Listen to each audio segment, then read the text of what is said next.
They returned home carrying more than just the weight of detention. For many Palestinian journalists released from Israeli detention centers, the experience has left deep physical and psychological scars. Some speak of fear that lingered long after their release. Others describe a trauma that continues to shape their daily lives. The Committee to Protect Journalists has collected 59 in-depth testimonies from Palestinian journalists released since October 7, 2023.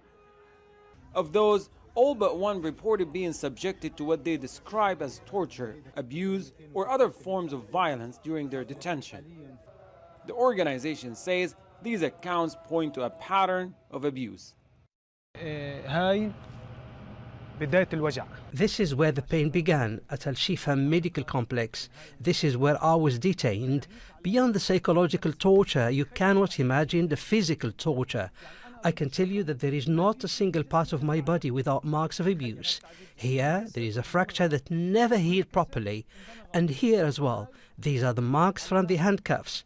And here are the marks from electric shocks. The detainees describe being subjected to beating, forced stress positions, and the denial of food, water, and medical care. Some journalists say they were blindfolded for extended periods. Others describe being held in overcrowded conditions with little access to legal support. Many detained Palestinians were repeatedly told that Israel had targeted their families. An intelligence officer would tell you, we've killed your family, your wife and children under the rubble, and that if you are released, you won't find a city to live in or any family left to see. The Palestinian Journalist Syndicate says such accounts are evidence of human rights abuses. Since the start of Israel's war on Gaza, journalists in the Strip and the occupied territories have faced mounting risks, both while reporting and in detention. Palestinian journalists have been subjected to ongoing arrest campaigns during the assault on the Gaza Strip. Several journalists have forcibly disappeared. Their whereabouts are unknown. For those who have been released, returning home is only the beginning of a longer recovery. Some are receiving medical care, others are trying to rebuild their lives while coping with lasting trauma. But many journalists remain in detention, and their stories for now remain untold.